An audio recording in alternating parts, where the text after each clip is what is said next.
देख रहे हो यार कैसे घने जंगलों से निकल रहा हूँ और रात के 8:30 हो चुके हैं। खतरनाक सीन है भाई साहब।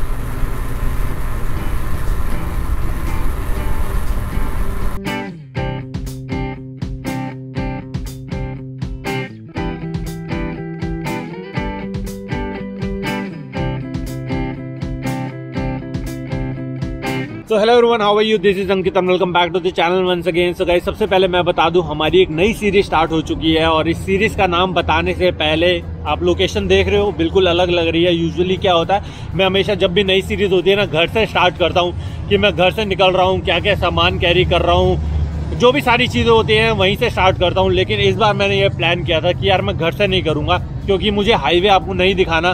पिछली राजस्थान की सीरीज़ में मैं आपको हाईवे दिखा चुका हूँ, सारा हाईवे ही था, और अब दिखाएंगे आपको सारे माउंटेन्स के नज़ारे।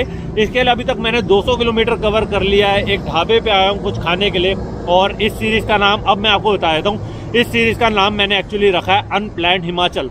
अनप्लैन्ड हिमाचल क्यों रखा है, उसका मेन रीज़न ये है कि मेरी कोई फिक्स आइटनरी नहीं है, मेरा कोई प्लान नहीं है। बस मुझे अभी का पता है कि आज मैं कहाँ जा रहा हूँ। आज मैं जा रहा हूँ जीबी। जीबी एक्चुअली पड़ता है हिमाचल में, जो मेरे घर से लगभग 585 किलोमीटर है, और गूगल एंटी के हिसाब से मुझे लगभग लग जाएंगे 13.5 घंटे। सो गाइस, सबसे पहले मैं आपको बाइक दिखा देता हूँ। अभी जैसे राजस्थान से बाइक वापस आई थी ना, सब कुछ वैसा ही है, सिर्फ मैंने ब्रेक पैड्स इस बार चेंज करवा दिए, और साथ में मैंने 200 ml एक्स्ट्रा इंजन ऑयल डलवा दिया, क्योंकि 2000 किलोमीटर चली थी, तो 200 ml मैंने एक बार इसके ऊपर टॉपअप करवा दिया है। साथ में मैं आपको बताऊँ, लगेज वही है, मैं कुछ भी एक्स्ट्रा नहीं कैरी कर रहा। बस इस समय मैंने अपने थोड़े से वूलन ज़्यादा रख लिए, क्योंकि हिमाचल की राइड है। साथ में इस समय मैं कैरी कर रहा हूँ अपने विंटर ग्लव्स, और इस बार मैं अपनी राइनॉक्स की जैकेट नहीं पहन रहा, क्योंकि वो बहुत ज़्यादा मिट्टी मिट्टी हो गई थी, और इस बार मैंने अपनी राइडिंग जैकेट चेंज कर लिया है। सो गाइस, जैसे भी मैंने आपको बताया, मुझे ऑलमोस्ट 200 किलोमीटर हो चुके हैं बाइक चलाते चलाते, और इस चेहरे का हाल देख रहे हो, मतलब कितना डर्ट और कितना पॉल्यूशन होगा इस चेहरे के ऊपर। और जिस हिसाब से मैं ट्रैवल करता हूँ, बाइक चलाता हूँ, उस हिसाब से आप खुद इमेजिन कर सकते हो, अगर मैंने अपने चेहरे का ध्यान ना रखा तो कितना, मतलब इस चेहरे की तो लिटरली बैंड बज जाएगी। और मैं तभी आपको एक प्रोडक्ट दिखाना चाहता हूँ। एक मेरे पास प्रोडक्ट है, और ये जो प्रोडक्ट है मैं यूज़ कर रहा हूँ अपनी राजस्थान राइड के वक्त से, और मुझे लगा था जब तक मैं खुद सेटिस्फाइड नहीं होता ना, तब तक मैं आपको इसके बारे में एक फीडबैक या एक रिव्यू नहीं दूंगा। तो मैं आपको बता देता हूँ, इस प्रोडक्ट का नाम है मुस्टैक का ब्रांड है बेसिकली, पहले मैं आपको बता देता हूँ। और मुस्टैक वी ऑल नो एक इंडिया में वेल नोन ब्रांड बन चुका है, और ये है ओशियन फेस वॉश इनका। और दूसरा इनका प्रोडक्ट है, ये है हर्बल स्किन लाइटनिंग ऑयल। जब मैं स्किन लाइटनिंग ऑयल बोलता हूँ तो इसका मतलब ये नहीं है कि आप अगर सांवले हो या आपका डार्क स्किन है तो एकदम से आप गोरे हो जाओगे, ऐसा कुछ नहीं होने वाला। बेसिकली इसका मतलब ये है कि आपकी स्किन पे कई बार क्या होता है, टैनिंग हो जाती है, कई बार डार्क सर्कल्स हो जाते हैं, या फिर डार्क स्पॉट्स भी हो जाते हैं। तो ये ऑयल यूज़ करने के बाद आपकी जितनी भी ये प्रॉब्लम्स हैं, ये धीरे धीरे रिजॉल्व हो जाती हैं। और जब मैं धीरे धीरे बोलता हूँ तो इसका ये मतलब नहीं है 3-4 महीने में आपको दूसरे तीसरे फेस वॉश जब आप करोगे तो आपको इसका इफेक्ट दिखने लग जाएगा। साथ में इसको यूज़ करने का तरीका बहुत सिंपल है। ये आपको थोड़ा सा अपना ऑयल जो है अपने हाथों में लेना है, एंड 45 सेकेंड्स टू 1 मिनट के लिए आपको अपने फेस पे अच्छी तरह से इसको मसाज करना है, और एटलीस्ट 5 मिनट के लिए अपने फेस पे इसको छोड़ देना है। साथ में जब आप इसको 5 मिनट के लिए लगा के छोड़ दोगे ना, उसके बाद इससे आपको वॉश करना है, और इसको वॉश करने का भी सेम वही तरीका है। अपने हाथ में थोड़ा सा आपको लेना है, एंड मिनिमम 60 सेकेंड्स के लिए आपको अपने फेस पे इसको रब करना है, और फिर नॉर्मल पानी से इसको धो देना है। सो अगर इस प्रोडक्ट के बारे में बताऊँ तो इसके अंदर भी दे रखा है सैलिसिलिक एसिड, जो आपके पिंपल्स को ट्रीट करने में और क्योर करने में बहुत जल्दी हेल्प करता है। कोई बोलेंगे कि भाई हमारी स्किन जो है वो ऑयली स्किन है, तो मैं आपको बता दूं कि आपकी स्किन चाहे ऑयली हो चाहे आपकी स्किन ड्राई हो, आपको कोई फ़र्क नहीं पड़ेगा, ये दोनों स्किन वालों के लिए ठीक रहता है। तो इसको परचेज़ करने का तरीका भी बहुत सिंपल है। मैं आपको अमेज़ॉन का लिंक डिस्क्रिप्शन में दे दूंगा। अभी इसका बहुत अच्छा डील चल रहा है, अगर परचेज़ करना है तो डिस्क्रिप्शन में लिंक होगा, वहाँ से परचेज़ कर लेना, और आई एम श्योर आप 100% सेटिस्फाइड रहोगे इससे। तो चलो अब चलते हैं यहाँ से।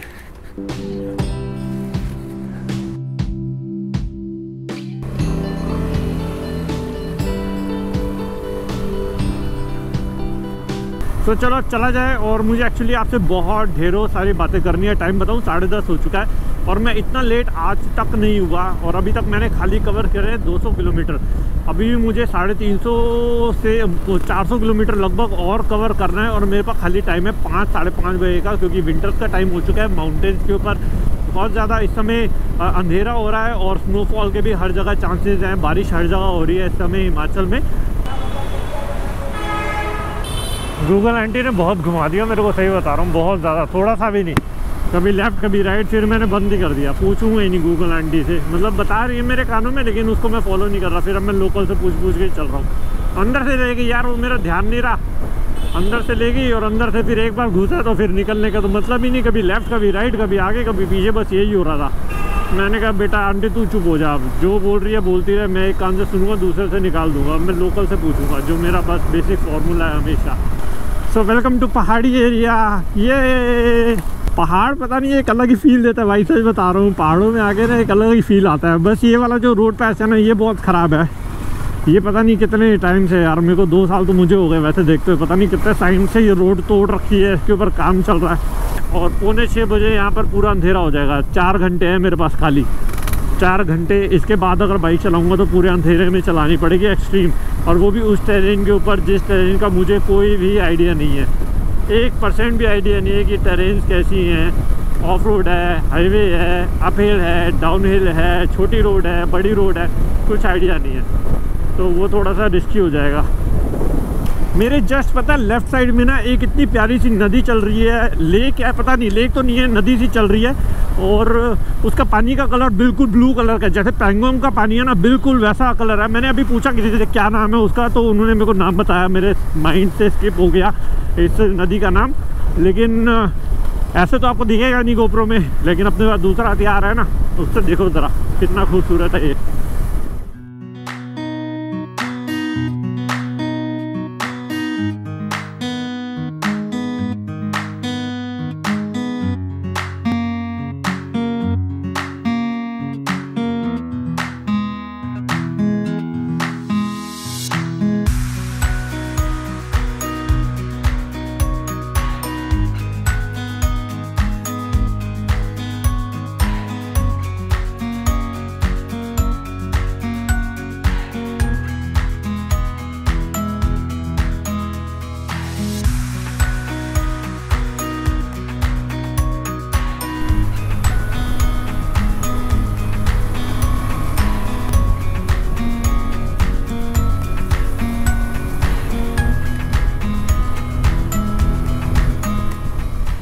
यार केरला के भी ना लोगों में दम होता है एक्चुअली में। मैंने बहुत सारे बाइकर्स को देखा है। अब ये देखो, ये भाई सब भी स्कूटी पे आए हुए हैं, पीछे जीवी का टॉप बॉक्स लगा रखा है और सामान वामान पूरा रेडी हो के। तो ये केरला के लड़कों में भी मैंने बहुत देखा है। साउथ में ना केरला के सबसे ज़्यादा मैंने देखे हैं। अभी जब मैं लद्दाख या मनाली में देखा है ना, KL नंबर की बाइक सबसे ज़्यादा अगर साउथ के अंदर मैंने देखी है ना, यहाँ पर अपने नॉर्थ वाले सेक्शन में, तो ये केरला की देखी है। और ये स्कूटी वाले तो गजब है यार। पहली ये मैंने बेसिकली पहली स्कूटी देखी है, ज़्यादातर बाइक ही देखता हूँ। सही है। तो एक क्विक अपडेट, आज मेरी वाट लगने वाली है, ये 101% है। अभी मैं जिस लोकेशन पे हूँ ना, यहाँ से मनाली में अगर आपको बताओ तो 185 किलोमीटर का है। मनाली का तो वैसे भी हमें जाना नहीं, हमें और टनल से दूसरे रास्ते कट जाना है, लेकिन और टनल भी है, वो यहाँ से लगभग है 130 किलोमीटर। अभी टाइम बताऊँ, अभी टाइम ही 2:45 से ऊपर हो चुका है। मतलब आज तो बैंड बजेगी, अंधेरा हो जाएगा। जो मुझे नहीं करना होता ना, वही कर रहा हूँ। भूख बहुत ज़्यादा लग रही थी, कंट्रोल नहीं हो रहा था। मुझे लगा था कि रात को खाना खाने से अच्छा ना अभी कहीं खा लूँ और फिर नॉन स्टॉप निकलूँगा, रुकूंगा नहीं, बस ऑन द गो, बस रुकूंगा नहीं। अब चाहे कुछ भी हो जाए, रैश नहीं चलाऊंगा बट रुकूंगा नहीं। तो अपना यहाँ पर मैंने खाना मंगा लिया, ज़्यादा कुछ हैवी नहीं खा रहा। यहाँ पर मैंने मंगाया खाली पनीर का पराठा जो मैंने सुबह खाया था, और यहीं पर खड़ी है चार्ली। तो बस अब यहाँ से निकलेंगे और अपना ये लंच करता हूँ और फिर नॉन स्टॉप अपनी राइड कंटिन्यू करेंगे बस। तो आपके भाई ने क्या है, पूरी ताकत लगा ली अपनी, और एंड में ये डिसाइड कर लिया कि किसी हाल में भी मैं नहीं पहुंच पाऊंगा, रात हो जाएगी और मुझे रात में बाइक नहीं चलानी। रात में 10-15 मिनट आधा घंटा होना तो मुझे समझ भी आता है, कोई बात नहीं, 15-20 मिनट आधा घंटा मैं मैनेज कर लूँगा, लेकिन कैलकुलेशन के हिसाब से मुझे कम से कम 1.5 घंटा बाइक अंधेरे में चलानी पड़ेगी, और वो मैं नहीं चलाना चाहता किसी हाल में भी।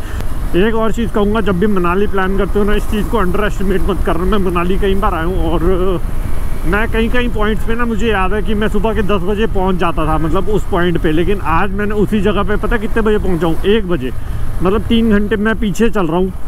तो उसी से मुझे लग गया था कि आज मेरी वाट लग जाएगी, पॉसिबल नहीं लग रहा मुझे। उसके बाद मैं रुका भी बहुत यार, विंटर सीज़न है ना, ऐसा ही होता है। विंटर सीज़न में एक तो स्टार्ट भी राइड लेट हुई, और सुबह धुंध भी थी, तो वो करते करते सब कुछ हो गया आज।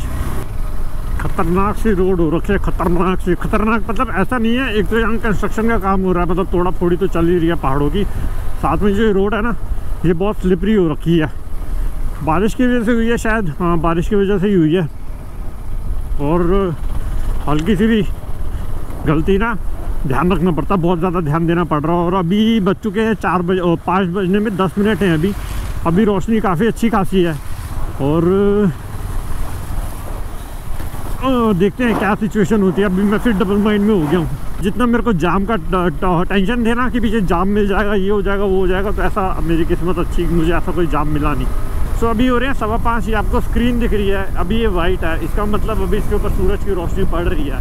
और जैसे ही सूरज की रोशनी इसके ऊपर बंद हो जाएगी ना पड़नी, तो इसका मतलब कि सनसेट हो गया और ये ब्लैक हो जाएगा। तब मुझे पता लग जाएगा कि हाँ भैया अंधेरा होना बिल्कुल अब शुरू हो चुका है। और एक्चुअली सेंसर लगा हुआ है ना इसके अंदर, तो अभी थोड़ी देर में जैसे ही ब्लैक होगा तब मुझे पता लग जाएगा बस से सनसेट हो गया, मतलब शुरू हो चुका है सनसेट होना।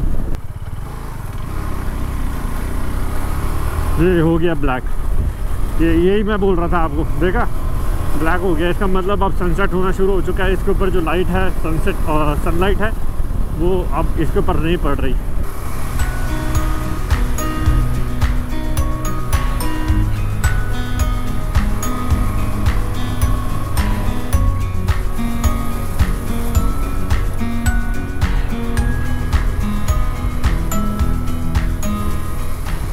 एक उधर बनाया, एक इधर बनाया, एक जाने का रास्ता होगा, एक आने का होगा। फिर पहाड़ को बीच में से देखो कैसे ऊपर बीच में काट दिया। नीचे तो चलो कितना आसान होता होगा, आसान तो नहीं होता होगा पर एटलीस्ट कुछ तो है आपका ड्रिल करने के लिए मशीन से। नीचे वहाँ ऊपर भाई बहुत मुश्किल है, ऊपर कैसे करते होंगे।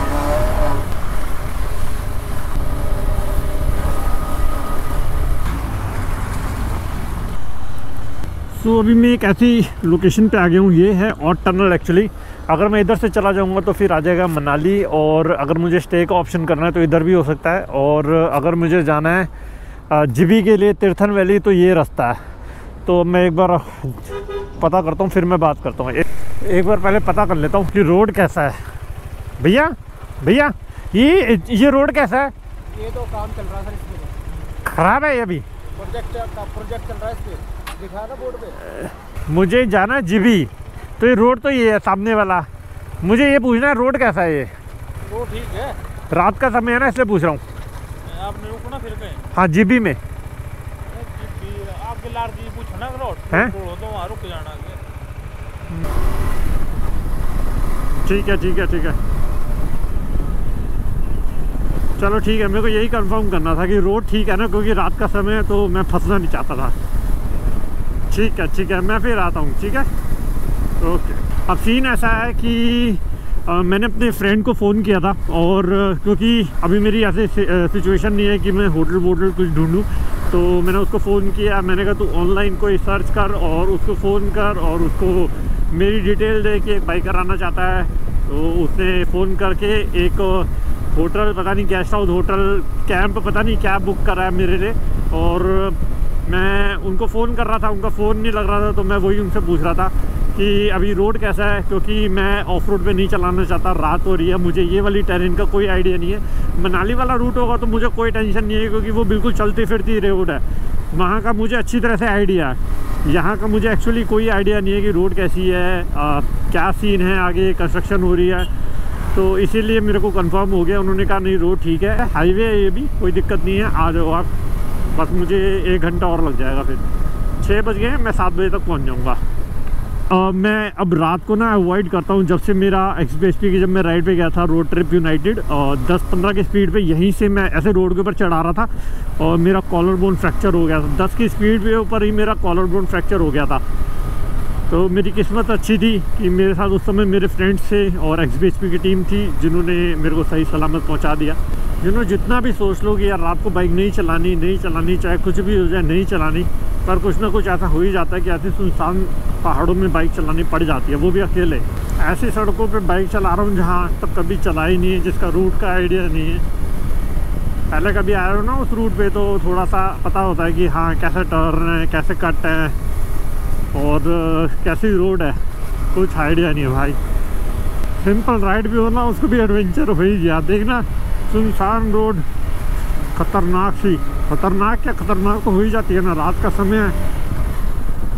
कोई आ रहा है आगे से, कोई आ रहा है। और यहीं पर अगर आपको याद हो ना, कुछ टाइम पहले एक वीडियो भी वायरल हुआ था जिसमें लेपर्ड का बच्चा रोड पे घूम रहा था। लेपर्ड का बच्चा था या लेपर्ड ही था, बच्चा ही था वैसे तो। और लोकल लोग उसके साथ मतलब खड़े होकर फ़ोटो खिंचा रहे थे। वो अटैक भी नहीं कर रहा था। वो काफ़ी वायरल हुई थी वीडियो, यूट्यूब पे भी देखोगे तो आपको मिल जाएगी।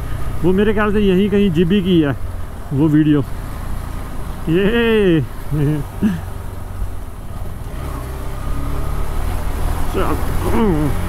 तो यहाँ पर लेपर्ड वेपर्ड का भी सीन है ना, खतरनाक सा। सो जीबी यहाँ से रह गया खाली 3 किलोमीटर। चलो जान में जान आई 3 किलोमीटर को देख के यार।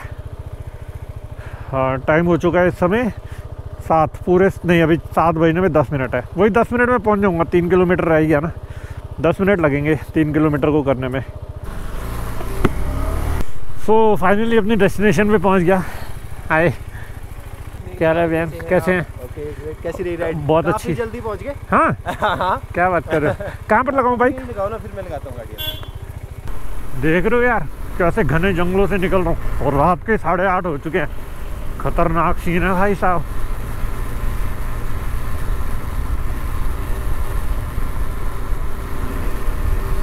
बहुत खतरनाक है।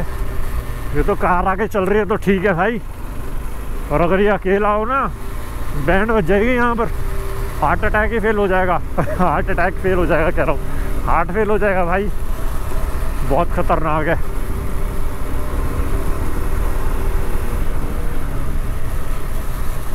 ओ भाई भाई भाई भाई भाई,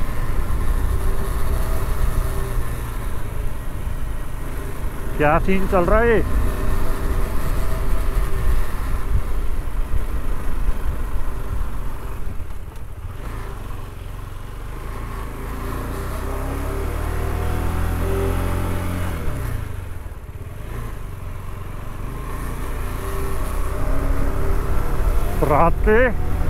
रात के 8:30 बजे बिल्कुल सुनसान जंगल के बीच में से निकल रहा हूँ भाई। एक्चुअली ये गाड़ी जो है, ये जिस होटल में मैं रह रहा हूँ ना, जिस नीचे कैंप साइट में मैंने अपना स्टे किया है, तो उनका ऊपर एक गेस्ट हाउस भी है। कैंप साइट नीचे है और होम स्टे या फिर जो भी बोल सकते हैं, इनका पूरा एक होटल सेटअप जो भी है मुझे पता नहीं है, वो ऊपर भी है।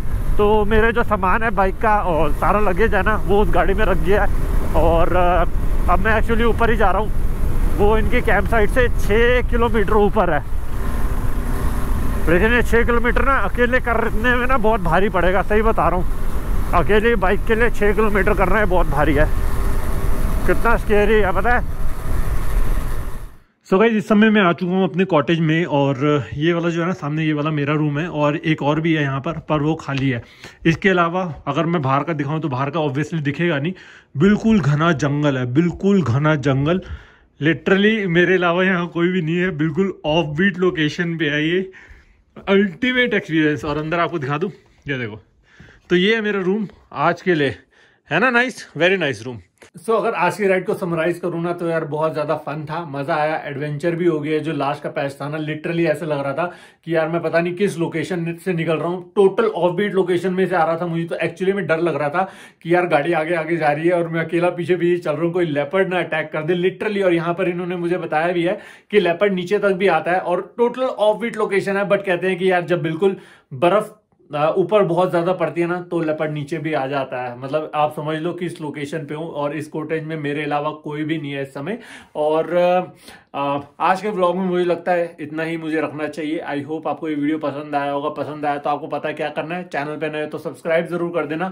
बाकी ये सारी प्रॉपर्टी जो है मैं आपको ऑब्वियसली नेक्स्ट व्लॉग में सारा बता दूंगा। कितना प्राइसिंग है वो भी सारी चीजें बता दूंगा। और हाँ, वीडियो एंड करने से पहले एक बार आपको रिमाइंडर दे दूं, जो मैंने आपको फेस वॉश दिखाया था मुस्टैक का, और जो ऑयल दिखाया था उसका लिंक डिस्क्रिप्शन में है। और अगर अच्छा लगे तो बाय भी कर सकते हो। तो चलो गाइस, अब मैं आपसे मिलूंगा नेक्स्ट व्लॉग में। Till then ride hard, ride safe. This is me dream chaser signing off from GB. Bye bye.